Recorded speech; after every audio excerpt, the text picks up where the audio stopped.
Ya, pertama-tama saudara sekalian, saya berterima kasih untuk kesempatan yang diberikan ambil bagian dalam webinar STTB ini.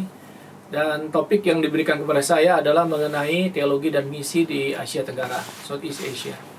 Dan ini adalah sesuatu yang menurut saya baik dan indah untuk kita bisa pelajari dan sharing bersama.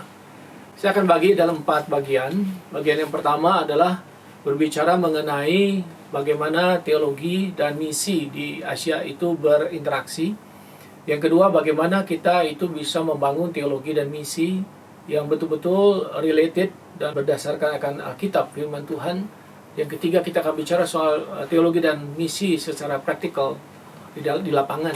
Dan yang keempat, kita bicara tentang homework PR yang harus kita kerjakan bersama. Nah, sekalian, saya mulai dengan yang pertama. Bagian pertama adalah mengenai teologi dan misi di Southeast Asia. Saya bersyukur oleh karena perkenalan pertama mengenai teologi dan misi di konteks Asia, khususnya itu ketika saya ambil S2 saya di Trinity Theological College. Itu masih beberapa belas tahun yang lalu ya. Dan itu adalah sesuatu yang mencengangkan buat saya oleh karena beberapa hal. Yang pertama adalah kita menyadari bahwa sebenarnya kekristenan itu dibangun di Asia. Ya, didirikan di Asia oleh karena seluruh konteks perjanjian lama, perjanjian baru itu mayoritas itu terjadi di Asia. Maka kita bisa mengatakan bahwa kekristenan itu bukan dari barat, kekristenan itu dari Asia, khususnya di area Palestina sekarang ini. Dan itu adalah sesuatu yang buat saya hal yang luar biasa oleh karena kita tidak merasa terlalu jauh secara culture atau budaya. Oleh karena kita adalah orang Asia dan budaya yang ada di Alkitab pun adalah budaya Asia tentu saja. Dengan seluruh konteks teologinya, itu sebabnya sebenarnya satu keuntungan untuk kita mengerti bahwa teologi itu dibangun di Asia pertama-tama, di PL dan di PB tentu saja.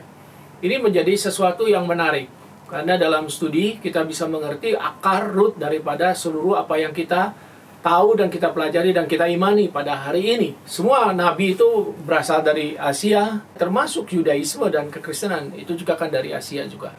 Jadi dalam hal ini sebenarnya keasiaan ini tidak harus menjadi satu hal yang membuat kita minder. Justru kita akan tertarik untuk mengambil kembali akar sejarah daripada teologi dan juga daripada kekristenan itu sendiri. Hal yang kedua adalah yang menarik bahwa kedekatan kita di dalam culture yang ada di Asia, khususnya terhadap Alkitab, itu membuat saya saudara semakin sebenarnya lebih gampang sekali untuk bisa menangkap dimensi-dimensi yang tidak saya sudah temukan di dalam cara berteologi yang lain gitu. Intinya gini, jadi culture itu tidak menjadi sesuatu yang perlu terlalu banyak dijembatani. Ada banyak hal yang di Alkitab yang langsung sebagai orang Asia kita bisa memahami itu, karena itu memang culture-nya gitu. Mungkin dibandingkan dengan yang barat, itu mereka perlu menjembatani ada banyak hal. Artinya itulah keuntungan untuk kita di Asia ini. Kemudian yang ketiga adalah bagaimana ketika saya studi, saya melihat begini. Jadi mana yang lebih dulu, teologi atau misi? Dan ini menjadi satu hal yang memang penting. Tetapi intinya adalah bahwa ada interaksi. Bahwa teologi itu tidak berdiri sebagai sesuatu yang gini, seseorang berpikir, baca Alkitab, lalu berpikir, lalu melihat apa yang diajarkan. Tidak sesederhana itu. Kebanyakan juga teologi itu terbentuk ketika orang melakukan misi. Bertemu dengan budaya, bertemu dengan orang lain, bertemu dengan kepercayaan yang lain, dan di situ terjadi interaksi. Itu sebabnya teologi misi itu adalah teologi yang terjadi karena adanya perjumpaan. Perjumpaan dengan budaya, dengan agama, dengan kepercayaan lain, dengan culture yang lain, dengan filsafat yang lain, dan sebagainya. Di situ pertanyaan-pertanyaan diberikan. Dan itu sebabnya harus ada jawaban. Dan disitulah teologi itu terbentuk. Maka mengherankan satu kali, ada seorang teolog yang systematic theologian, yang selalu merasa bahwa misi tidak ada artinya, misi tidak terlalu banyak berpikir. Nah, satu kali setelah sekian lama dia berkata kepada saya baru tahu, dia katakan, saya baru tahu betapa kayanya perjumpaan antara teologi dengan misi. Jadi kalau teologi hanya dimengerti sebagai satu sistematik teologi, sebagai satu arena berpikir secara sistematis, itu akan menjadi sesuatu yang memang sangat penting, kerangka. Tetapi itu seringkali menjadi sesuatu yang boring sekali, yang sangat menjemukan oleh karena terlalu hati-hati dan terlalu banyak berada dalam kerangka pemikiran tertentu di situ. Itu sebabnya membutuhkan interaksi, dan interaksi itu terjadi karena misi. Karena ada banyak pertanyaan-pertanyaan yang kemudian muncul. Dan selanjutnya adalah yang keempat, kita menemukan dalam pembentukan teologi misi di Asia itu terjadi oleh karena di dalam suatu ketegangan. Misalnya ketika misi atau diadakan di area Palestina itu sendiri terjadi ketegangan. Tentu begitu dia keluar dari area di Palestina, di India misalnya, kita menemukan ada begitu banyak pertanyaan, persoalan-persoalan baru yang perlu dijawab. Kalau kita mau pelajari sejarah kekristenan di India, termasuk yang salah satu yang paling kuno, oleh karena sejarah menunjukkan bahwa kemungkinan besar itu orang percaya bahwa Rasul Thomas diutus ke India. Dan begitu sampai di India dia ketemu dengan kasta-kasta di sana, sistem kasta dan sebagainya. Dan ada banyak pertanyaan bagaimana dealing dengan kasta dan juga bagaimana dealing dengan the outcast, orang-orang yang tidak masuk dalam kasta. Di situ teologi misi terbentuk, bukan? Ketika sampai ke China misalnya, bagaimana Injil sampai di Tiongkok. Ya, kita menemukan di situ pertemuan-pertemuan itu menimbulkan satu pengembangan teologi yang berbeda lagi. Karena pertanyaannya, budayanya berbeda. Misalnya bertemu dengan Confucianism, pendekatan yang sangat humanistis. Di mana di situ kita menemukan piety, penghormatan kepada orang tua, penghormatan kepada mereka yang lebih senior. Itu kan ada di situ gitu. Dan di situ mesti dijawab, apakah kekristenan lebih baik daripada mereka dan sebagainya. Juga misalnya mengenai menghormati orang tua yang meninggal. Itu kan dalam culture Chinese itu orang yang meninggal, orang tua yang meninggal itu sangat diperlakukan dengan sangat hormat. Itu sebabnya dibikin tata cara penguburan, upacara dan sebagainya. Dan kekristenan harus bisa menjawab itu kan. Boleh tidak? Mana yang diizinkan, mana tidak. Dan itu terjadi kontroversi besar begitu. Satu pihak itu misi untuk mencari memenangkan jiwa-jiwa orang di sana, tetapi satu pihak masalah teologi muncul di situ. Sejauh mana yang diizinkan dan sebagainya. Terjadi yang kita tahu namanya right kontroversi. Kalau kita terus lagi kita ke Jepang. Ketika kekristenan bertemu dengan Shintoism di Jepang, kita juga menemukan hal-hal yang sama. Bagaimana? Orang Jepang sangat memperhatikan akan penghormatan kepada kaisar yang dianggap sebagai begitu dekat dengan deity-nya. Dan itu menjadi satu challenge juga. Nah, kalau kita terus lari ke bagian bawah, di Vietnam, Kamboja, yang kita sebut dengan Indochina dan sebagainya, itu masalah juga sama. Pertemuan-pertemuan itu menciptakan interaksi yang luar biasa. Nah, Malaysia, Singapura, Filipina, dan sebagainya, termasuk Indonesia pada akhirnya kita di sini. Saya rasa hal yang seperti itu yang kita temukan di dalam konteks teologi dan misi di Asia. Sesuatu yang menarik. Dan yang kelima dalam bagian ini adalah bagaimana teologi Asia itu dibentuk di dalam perjumpaan dengan konteks. Nah, sayang sekali bahwa kita tahu bahwa hal-hal seperti ini seringkali tidak diangkat. Di Asia kita menemukan kekristenan bertemu dengan agama-agama besar, kepercayaan besar pada waktu itu yang sudah ada. Mulai dari Zoroastrianisme, mulai dari Hinduism, Buddhism, dan sebagainya. Itu perjumpaannya menjadi sesuatu yang sangat dinamis sekali. Dan kekristenan harus bisa menjawab pertemuan ini. Nah, sekalian, di dalam konteks seperti ini sebenarnya kita melihat teologi menjadi sangat-sangat kaya. Kenapa kaya? Oleh karena dia harus menjawab sekali lagi. Harus menjelaskan apa yang dipercaya vis-a-vis, berhadapan dengan culture, dengan agama, dengan kepercayaan yang begitu kuat yang sudah ada sebelumnya di Asia. Nah, itu sebabnya kalau kita mempelajari sejarah teologi Asia, itu kita menemukan tema-tema atau topik-topik yang sebenarnya kita tidak banyak temukan dari teologi Barat gitu. Atau berbeda paling sedikit. Ambil contoh, ketika saya studi tentang seorang teolog bernama Narsai. Bagaimana pendekatan-pendekatan itu sama sekali tidak bersifat rasional, sistematikal. Tidak, karena ada banyak hal yang dimensinya tidak seperti itu. Misalnya berteologi dengan puisi, dengan syair. Itu adalah sesuatu yang memang menjadi warisan yang ada di timur. Dan ada sesuatu yang lebih abstrak sebenarnya dibandingkan dengan suatu pendekatan dogmatik. Dan dalam hal itu kita menemukan bahwa berteologi di konteks Asia dalam konteks tertentu ini itu menjadi sesuatu yang berbeda.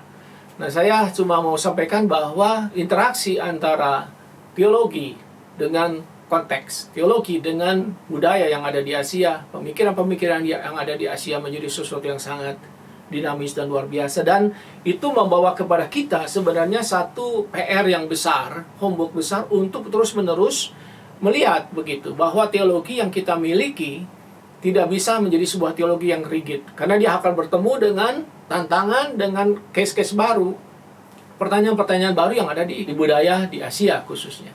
Jadi dengan kata lain, sebenarnya perlu untuk bisa melihat konteks teologi ini menjadi sebuah konteks yang kaya. Jadi between text and context ya. Ini yang menjadi satu tema yang selalu menarik adalah kita tidak hanya bisa melulu bergumul dengan teks. Kita tidak hanya bisa bergumul dengan konteks saja, tetapi kita perlu dua-duanya. Yaitu bagaimana teks itu diterjemahkan ke dalam konteks, atau teks itu bagaimana dijelaskan kepada konteks yang ada. Tetapi jangan lupa bahwa konteks itu adalah sebuah konteks yang terus berubah. Itu persoalannya, bukan? Bahwa konteksnya tidak pernah ajak begitu. Itu sebabnya setiap masa, setiap zaman, interaksi antara teologi dengan konteks Asia yang berubah itu menjadi sesuatu yang memang harus dikerjakan terus-menerus gitu.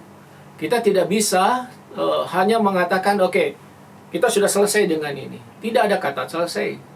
Itu adalah sebuah tugas. Berteologi di konteks Asia, berteologi dalam konteks yang Asia yang berubah. Itu menjadi satu challenge yang terus-menerus harus kita kerjakan. Nah, dalam hal ini, yang terakhir sekali di bagian ini adalah soal diversity yang ada di Asia. Kalau kita bicara Asia, kita tidak bisa melihat Asia sebagai satu kesatuan tok. Karena kita lihat ada begitu banyak diversity di sana, baik di dalam pemikiran, filsafatnya, di dalam teologinya, di dalam budayanya, dan ekspresi budayanya, dan sebagainya. Jadi, dalam hal ini, siapapun yang mau berteologi dalam konteks Asia, termasuk dalam konteks misi, harus kemudian juga addressing, menghadapi akan diversity ini. Itu menambah PR-nya buat kita. Bahwa akhirnya kita itu tidak bisa sekali lagi menciptakan satu teologi misi yang rigid. Tetapi kita perlu betul-betul akhirnya memasuki segmen-segmen yang ada ini, yang penuh dengan perbedaan-perbedaan, meskipun tentu ada persamaan. Itu sebabnya berteologi misi dalam konteks Asia itu perlu learning, perlu belajar terus-menerus. Saya mau sharing tentang apa yang kami alami di dalam pelayanan misi yang kami kerjakan di konteks kami yang ada di Indonesia ini. Pelayanan yang kami kerjakan itu mulai dari Jakarta, kota-kota besar seperti Bandung, Surabaya, Denpasar, Bali, dan seterusnya. Itu juga memasuki juga kota-kota kecil seperti Garut, Cianjur, kota-kota kecil kan. Lalu kita juga ada pelayanan-pelayanan yang ada di area yang lebih sederhana, yaitu di desa-desa. Kita ada pelayanan-pelayanan desa. Dan bahkan kita juga ada pelayanan di remote areas. Area-area yang sangat remote, di hutan-hutan sana, gitu, di pedalaman-pedalaman sana, di kalangan UPGs. Termasuk yang kami baru kembangkan adalah pelayanan-pelayanan yang secara internasional. Kita ada pelayanan di Singapura, kita ada pelayanan di Taiwan, kita ada pelayanan di Amerika, di Los Angeles, kita juga ada pelayanan sekarang ada kerjasama pelayanan di Myanmar, dan seterusnya. Bayangkan betapa diverse semuanya ini. Itu sebabnya satu teologi misi akhirnya akan menjadi sebuah teologi yang partikular, yang khusus akhirnya harus dikerjakan untuk pelayanan di Jakarta. Sangat berbeda misi di Jakarta dengan misi yang kita kerjakan di Papua, di Kupang. Berbeda sekali. Berbeda juga dengan pendekatan yang kita kerjakan di pedesaan. Jadi tidak ada satu single teologi misi yang bisa merangkum semuanya. Itu sebabnya tadi saya katakan di depan, bahwa ada banyak sekali hal yang harus kita kerjakan dalam berteologi misi di konteks Asia, termasuk di area kita, di negara kita. Bagian yang kedua adalah mengenai bagaimana kita itu membangun teologi misi yang biblical di Asia ini. Saya masih bersyukur oleh karena sebenarnya sekali lagi kita diberikan Alkitab yang ditulis mayoritasnya itu dalam konteks Asia. Jadi sebenarnya kita diberikan satu bekal, satu sumber resource yang sangat luar biasa dan tidak ada akhirnya kelihatannya. Jadi sebenarnya ketika kita membaca Alkitab, kita itu bukan cuma kedekatan budaya, tetapi kita itu langsung memahami akan kerugma, akan berita dari Alkitab itu sendiri, baik perjanjian lama maupun perjanjian baru. Jadi kita itu setia bukan kepada kerugma itu, setia kepada berita itu, yaitu berita penyelamatan yang Tuhan kerjakan zaman ke zaman untuk orang-orang yang mau percaya kepada Dia. Kita mulai dari perjanjian lama, Allah Abraham, Allah Ishak, Allah Yakub adalah Allah yang kita percaya, Allah yang esa, yang mencari kita. Dan di perjanjian baru kita menemukan Dia datang mencari kita. Kerugma tentang ini adalah satu berita yang luar biasa, Allah yang mencari kita. Di perjanjian lama, perjanjian baru, di dalam Yesus Kristus kita mendapatkan keselamatan kita. Dan atas berita yang menyatu dari PL dan PB ini, saudara-saudara, itu membangun kehidupan teologi kita. Itu sebabnya saya sangat menyukai pembacaan Alkitab yang sifatnya itu canonical. Artinya melihat Alkitab itu bukan secara segmental, tetapi melihat keseluruhan berita Alkitab itu sendiri. Dari perjanjian lama sampai perjanjian baru, di dalam konsistensinya tentang apa yang dikerjakan Tuhan dalam keselamatan untuk manusia. Baik itu untuk orang-orang Yahudi maupun non-Yahudi. Baik itu untuk orang-orang suku-suku bangsa yang ada di area sana, maupun juga untuk seluruh dunia ini. Suku-suku bangsa seluruh dunia ini. Berita kerugma itu adalah berita yang kita percaya. Injil Tuhan Yesus Kristus yang kita percaya dari zaman ke zaman. Mulai dari janji tentang Injil, kita sebut proto-evangelium, dari perjanjian lama, Kejadian, sampai kepada Injil dan sampai kepada Wahyu. Nah, saudara sekalian, saya rasa ini sangat penting, melihat Alkitab secara kanonikal untuk membangun teologi misi. Yang berikutnya, yang kedua adalah mengenai, khususnya saya melihat dari konteks Injil dan juga berikutnya di Kisah Rasul. Kita melihat di situ sebenarnya karya daripada Roh Kudus itu luar biasa. Khususnya setelah Injil, 4 Injil, Kristus naik ke sorga, kita melihat bahwa ada satu penekanan yang luar biasa di dalam misi. Kristus berkata, beritakanlah Injil ke segala makhluk, jadikanlah segala bangsa muridku. Dan kamu jangan pergi kemana-mana, katanya kepada murid-muridnya, sebelum kuasa Roh Kudus turun atas kamu. Dan Kisah Rasul di awal kita mengetahui, Roh Kudus turun, memenuhi akan rasul-rasul orang percaya. Sehingga 12 murid itu, murid-murid Tuhan Yesus kemudian berkhotbah dengan bahasa asing. Dan di sana kita tahu, pendengar pertama di Yerusalem, di masa itu adalah orang-orang Yunani, orang-orang Yahudi, termasuk orang-orang Elam, orang-orang Arab, dan orang-orang dari Persia, dan berbagai macam bangsa yang mendengar berita Injil itu dalam bahasa mereka sendiri. Luar biasa, bukan? Ini bukan glosolalia, bukan bahasa roh, sebagaimana banyak orang melihatnya. Tetapi itu bahasa yang bisa dimengerti oleh orang-orang itu. Dan siapa yang membuat itu terjadi? Roh Kudus. Jadi Roh Kudus adalah roh misi. Jadi kalau saya membaca akan Kisah Rasul, saya menemukan di situ, itu Kisah Rasul bukan cuma the Act of the Apostles, bukan cuma kisah daripada rasul-rasul yang bertindak, melakukan sesuatu, yang bermisi, tetapi kisah Roh Kudus sendiri sebenarnya, yang bekerja lewat murid-murid yang segelintir, yang kemudian berkembang menjadi ribuan, lewat gereja, yang melengkapi gereja untuk lakukan misi, melewati budaya demi budaya. Dan di situ kita melihat, Injil diberitakan bukan cuma ke timur, tetapi Injil diberitakan ke Eropa, ke barat. Mulai dari perjalanan Rasul Paulus, yang mengadakan perjalanan sampai ke kota Roma dan sebagainya, Antioquia sampai ke Roma. Jadi perjalanan, kalau kita membangun teologi misi, kita membangunnya atas dasar yang dikatakan Alkitab. Teologi misi kita tidak pernah lepas dari Roh Kudus. Kalau orang mau berteologi misi, dia harus sadar bahwa Roh Kuduslah agen utama dari misi itu sendiri. Kristus tidak main-main ketika berkata, kamu jangan pergi sebelum Roh Kudus itu bersama dengan kamu, turun atas kamu. Kamu akan jadi saksiku, martures, marturoi, ke seluruh dunia, ke segala bangsa. Dan yang ketiga, dalam hal ini sebenarnya kita perlu melihat begini, dinamika yang dikerjakan di dalam teologi misi Alkitab itu sangat holistik dan sangat kaya.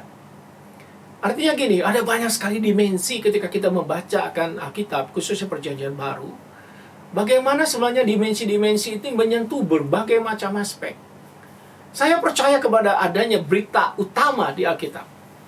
Tidak ada keraguan tentang itu. Tetapi saya juga percaya bahwa berita utama Alkitab itu selalu membawa dimensi-dimensi baru, yang akhirnya akan memperkaya kita. Sehingga misi itu dilihatnya bukan cuma dari satu single approach, tetapi juga dari multiple approaches. Pendekatan-pendekatan yang betul-betul multiple. Pendekatannya berbeda. Ambil contoh, ketika kita mempelajari akan teologi misi di Alkitab, kita bisa melihatnya dari sisi antropologis juga. Kita juga bisa melihatnya dari sudut sosiologis. Salah satu yang saya sedang pelajari adalah kaitan antara kehidupan para rasul-rasul, kehidupan anak-anak Tuhan dalam konteks sosiologi pada waktu itu. Termasuk politik tentu saja. Karena politiknya berbeda-beda juga dalam konteks itu sebabnya bagaimana addressing situasi yang terus berubah itu secara politis, juga secara geografis, secara ekonomis. Nah, Salah satu yang menarik adalah bagaimana teologi misi itu harus related juga dengan bagaimana sufficiency di dalam funding for mission. Nah, ini yang menarik sekali. Bahwa sebenarnya kayak seorang seperti Rasul Paulus itu misinya itu disertai dengan bisnisnya. Nah, kita bersyukur di Lausan ada yang namanya BAM, Business as Mission. Itu sesuatu yang memang baru ya, tentu saja belakangan ini yang kemudian menjadi sesuatu yang disoroti. Karena tidak ada pertentangan seharusnya. Misi membutuhkan uang untuk melakukan misi. Sekalipun kita tidak menyembah uang, kita butuh uang. Dan Paulus sudah memberi contoh itu, bukan? Bagaimana dia bermisi, tapi at the same time dia membiayai misi itu sendiri. Dia bisa membiayai rekan-rekannya untuk melakukan misi. Karena perjalanan misi tentu butuh uang. Dia mesti menyewa rumah, itu juga butuh uang, dan seterusnya. Nah, yang menjadi persoalan adalah holisme semacam ini, perspektif yang kaya semacam ini tiba-tiba direduksi. Dan orang tidak memahami bahwa zaman ke zaman teologi misi itu ada perubahan juga di dalam pendekatan-pendekatannya. Saya mau ambil contoh bahwa misi-misi di abad yang awal berbeda juga ketika terjadi misi di abad pertengahan. Dan juga terjadi misi di abad reformasi dan modern dan seterusnya. Kita memahami juga ada masa di mana misi itu sangat tergantung kepada faith movement, di mana orang beriman dia kasih uang begitu, di mana ada orang memberikan sumbangan dan itu misi bisa berjalan karena adanya sumbangan-sumbangan itu. Tetapi untuk konteks kota tertentu itu tidak jalan. Dan itu kenapa kita harus berpegang kepada satu pendekatan sementara kita tidak melihat di Alkitab bahwa mereka yang menjadi misionari pada zaman itu seperti Paulus mesti mencari uang sendiri. Dan itu bukan sesuatu yang haram. Mereka butuh uang, mereka tidak mengumpulkan untuk kekayaan untuk diri mereka. Tetapi mereka perlu menghidupi diri mereka untuk misi itu. Dan mereka tidak akan minta-minta kemana-mana dan mempermalukan Tuhan. Kan seperti itu. Jadi sekali lagi ada dimensi ekonomi di situ dan juga ada dimensi media. Nah, bagaimana komunikasi misi dilakukan di zaman-zaman dulu? Ini juga menarik. Memang pada waktu itu tentu saja sangat terbatas karena tidak ada internet di zaman itu. Tetapi kita bisa mempelajari teologi misi dalam konteks komunikasi. Bagaimana surat, Rasul Paulus menulis surat, dan surat itu disebarkan, diperbanyak, dan seterusnya. Ada banyak sekali. Luar biasa. Dan juga berhubungan dengan situasi jalan raya misalnya di situ. Bagaimana misi dikerjakan berhubungan dengan jalan. Ambil contoh di Asia itu kita tahu namanya Silk Road, ya, jalan sutra, yang memang sudah ada dari zaman dulu. Bagaimana jalan itu dipakai menjadi sarana misi. Jadi sekali lagi, teologi misi yang berdasar Alkitab itu menurut saya sangat kaya dan kita bisa menggalinya dengan sungguh-sungguh luar biasa. Dan itu sesuatu yang menarik, ya. Dan bagian yang ketiga tentang misi adalah kita bicara dari sisi teologi dan praktek misi. Dalam hal ini, saudara sekalian, kami melihat gini, dari perspektif yang tentu saja terbatas dari saya, tetapi yang berdasarkan pengalaman dan apa yang saya pelajari, sebenarnya kita mesti ada beberapa isu yang penting di dalam praktek misi hari ini. Yang pertama adalah sebenarnya kita perlu siapapun menyadari adanya perbedaan perspektif. Perbedaan perspektif ini terjadi oleh karena kita ini adalah orang-orang yang juga subject to situasi kita, pengalaman kita, latar belakang kita, studi kita, pemahaman kita, yang sebenarnya berbeda tetapi akan saling melengkapi. Yang saya temukan seringkali, maaf ya, saya selalu menemukan orang-orang itu di lapangan yang berbeda, melihat dengan cara berbeda dan menekankan cara berbeda, tetapi pada saat yang sama, tanda kutip, membenarkan diri atau menyerang yang lain. Saya bersyukur dalam pelayanan, saya sudah melayani berbagai dimensi pelayanan. Dari anak-anak, remaja, dewasa, orang tua, itu satu segmen yang berbeda. Saya juga melakukan tugas pelayanan, saya dulu pernah jadi guru di sekolah, saya juga pernah pelayanan di gereja sampai hari ini, saya juga pernah di STT, di sekolah teologi, saya juga di lembaga misi, dan sebagainya. Jadi, sebenarnya kalau saya memperhatikan, penting sekali untuk setiap siapapun dalam konteks misi di konteks kita adalah bagaimana kita tahu diri kita. Kita adalah satu segmen saja dengan perspektif kita yang berbeda. Ketika saya mempelajari studi tentang misi atau konteks misi dalam konteks sejarah, kita menemukan perspektif ini sangat jelas. Seorang dosen saya bicara soal perspektivisme. Jadi orang itu melihat dari perspektif dia. Dan menjadi bahaya adalah ketika perspektif yang berbeda itu dimutlakan. Saya suka mendengar orang-orang yang di gereja, yang ngurus gereja, berkata orang-orang misi itu nggak ngerti bagaimana capeknya kita. Apa sih yang mereka kerjakan di ladang sana? Mereka lebih banyak nganggurnya, tanda kutip. Kita harus ngurus jemaat, ada yang meninggal, ada yang kena COVID, setengah mati, nggak pernah selesai 24/7. 24 jam setiap hari, seminggu. Kita terus mengulangi yang sama. Sebaliknya orang-orang di misi, pelayanan misi akan berkata begini, itu orang-orang di gereja itu kapan lakukan misi? Mereka itu cuma ngurus sesuatu yang terus redundant, terus-menerus seperti itu, dan seterusnya. Apa sih yang mereka kerjakan? Ya menikah itu kan, mengurusin pernikahan kan nggak terlalu penting. Kata Tuhan Yesus ya akhir zaman kan nggak terlalu penting soal itu dan sebagainya. Lalu kemudian saya menemukan lagi ke kalangan pendidik yang mengatakan pendidikan yang paling penting. Tanpa edukasi misi sia-sia. Buat apa? Katanya melakukan misi, memenangkan jiwa, lalu ditinggalkan. Tidak ada pendidikan developmentnya dan sebagainya. Dan lalu kita menemukan segmen demi segmen itu melihat keunggulan dan tugasnya dan lupa kepada holisme. Lupa bahwa misi dalam prakteknya adalah sesuatu yang holistik. Kita semua punya peran yang berbeda. Seperti dalam 1 Korintus dikatakan kita adalah satu tubuh. Mata tidak bisa bilang kepada tangan, kamu tidak penting, yang penting lihat. Tapi juga tangan tidak bisa berkata kepada mata, untuk apa kamu cuma lihat-lihat saja, kamu tidak bergerak, tidak lakukan sesuatu. Semuanya penting. Mata itu penting, tangan penting, kaki penting, mulut penting, semuanya penting. Dan ini yang menjadi persoalan seringkali. Kalau kita melihat segmentalisme dalam hal ini, kita rindu ada satu pelayanan misi yang betul-betul menyatu. Saling belajar, saling memahami. Meskipun saya itu akan di bidang yang khusus, tetapi saya juga ngerti betul-betul perspektifnya rekan-rekan yang lain, di wilayah yang lain, domain yang berbeda. Itu yang pertama. Yang kedua adalah, kita juga bisa belajar mengenai doing mission dalam konteks Asia Tenggara, atau Asia, atau Indonesia. Kita perlu belajar dari rekan-rekan lain yang tidak seiman dengan kita. Saya bergaul dengan begitu banyak orang, sekalian, dalam hidup saya sampai hari ini. Dan saya juga belajar betapa mereka bisa jauh lebih hebat dari kita. Mereka juga bisa punya sesuatu yang kita tidak punya, atau yang kita lupa. Dan itu, learning itu sesuatu yang penting. Karena kalau kita tidak mungkin bisa belajar, bisa sukses, kalau kita tidak bisa belajar daripada orang lain. Kita bisa belajar gitu.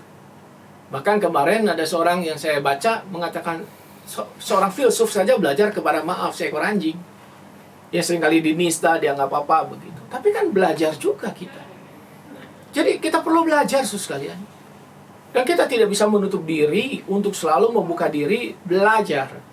Saya mau ambil contoh ketika saya mempelajari akan sistem kepercayaan yang lain dan juga misi atau apa yang dikerjakan, saya menemukan di kita juga ada banyak kelemahan, banyak kekurangan. Salah satu adalah soal communal leader. Pemimpin komunal. Kita tidak membentuk pemimpin di komunitas. Gitu. Dan akhirnya tidak ada impact kemana-mana. Karena hanya secara individual saja. Sesuatu yang sebenarnya kalau kita lihat di konteks Indonesia, memiliki communal leader itu penting sekali. Apalagi dalam konteks kita berbangsa, bernegara di Indonesia ini, bermasyarakat.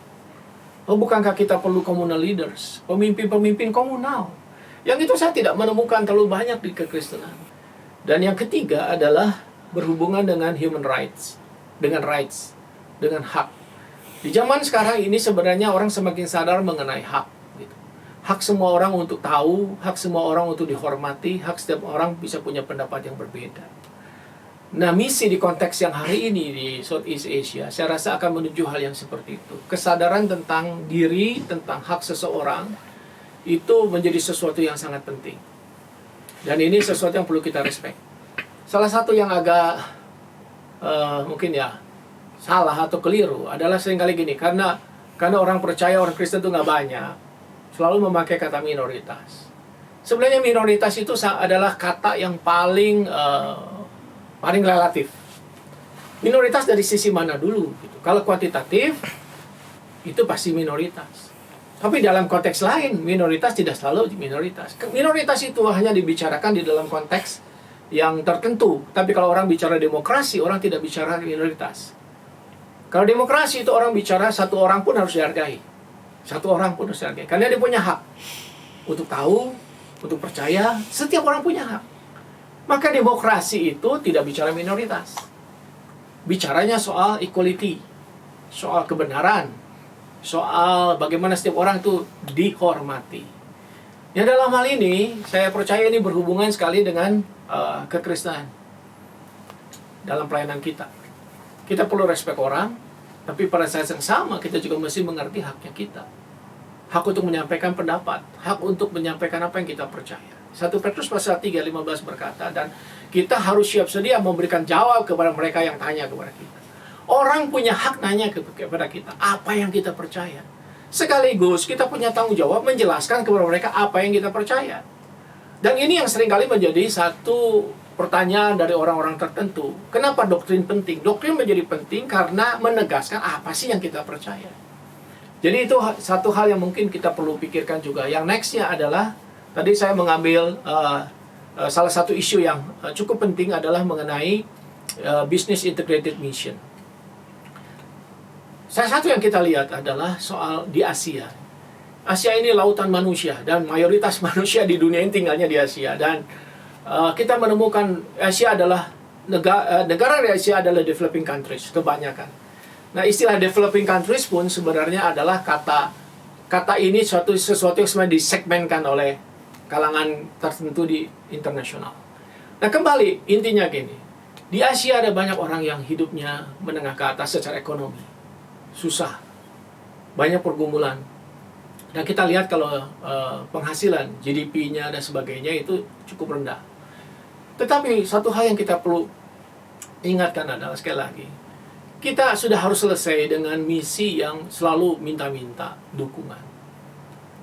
Kita harusnya sudah selesai dengan itu. Masa-masa di mana kita menjadi sangat dependen harus sudah selesai. Dan kita harus mengembangkan mengembangkan akan independensi dalam hal kita dari kita dan oleh kita dan untuk kemuliaan Tuhan. Ketika para kolonialis, imperialis meninggalkan Indonesia dan Asia secara umum, itu tiba-tiba terjadi shortage di dalam kepemimpinan misi. Tetapi itu sesuatu yang satu pihak itu juga bagus, oleh karena akhirnya terbentuk. Ketika nasionalisme di berbagai negara di Asia itu terbentuk, muncullah leader-leader yang lokal, dari negara-negara itu sendiri. Dan itu menjadi sesuatu yang penting. Dan sekarang saatnya menurut saya, bukan cuma orangnya yang bekerja, tetapi juga membiayainya. Dan segmen yang terakhir adalah segmen homework. Homework atau PR ini banyak sekalian. Jadi adalah satu kerinduan bahwa misi di Asia itu dikerjakan dalam kolaborasi, kerjasama. Tidak ada satupun lembaga atau komunitas yang lebih penting dari yang lain. Semua orang berkontribusi. Dan mohon bahwa ini bukan cuma di tataran pemikiran. Webinar semacam ini sangat penting. Oleh karena harus ada segmen tertentu yang berpikir, yang bergelut dengan teks, dengan konteks. Tetapi juga bukan cuma berhenti di situ. Harus ada kolaborasi dengan mereka yang ada di lapangan. Untuk mengetes, untuk menguji apakah yang dipikirkan itu workable nggak di lapangan. Karena yang teologi misi itu juga teologi yang praktikal sifatnya. Bukan cuma teoritis. Bagaimana di lapangan itu jalan tidak? Workable apa enggak? Dan itu kan interaksi itu akan saling menguji pada akhirnya gitu. Dan bahayanya kalau itu segmental, masing-masing berpikir bahwa masing-masing itu berhasil dengan caranya. Mereka yang di lapangan nggak mau belajar. Belajar itu urusan orang lain. Akhirnya dia tidak pernah maju. Apalagi nextnya adalah kita memasuki perkembangan digital yang luar biasa. Jadi 4.0 ganti 5.0 sekarang ini, bukan? 5.0. Ini berubah, bukan? Dimensinya berubah sekali. Dan salah satu ke depan adalah soal teknologi, digital teknologi dan sebagainya. Wow, siapa yang akan mengerjakan ini? Siapa yang mengerjakan ini? Terakhir sekali, ketika kita ada COVID, sebenarnya kita dipaksa dari onsite ke online. Dulu, kalau mau nyuruh orang pikirkan pelayanan online, misi online, setengah mati, dan orang curiga melakukan itu. Sekarang dengan COVID, dipaksa oleh keadaan untuk melakukan online ministry, online mission, bukan? Dan ke depan, Ini akan ada satu paradigma baru lagi di dalam sebuah dunia digital yang jauh lebih hebat dari yang sebelumnya. PR kita banyak, homework kita banyak, tapi pertanyaannya siapa mau memikirkan bagian itu menjadi berkat bagi bagian yang lain? Siapa yang mau memikirkan ini? Sehingga kita berteologi misi, berpraktek misi. Bukan cuma melulu dari teks-teks yang lama, dari riset-riset misi yang lama, tetapi moving forward, going to the next level. Satu challenge yang besar. Kiranya pemikiran-pemikiran ini, refleksi ini bisa jadi berkat kita sekalian. Terima kasih.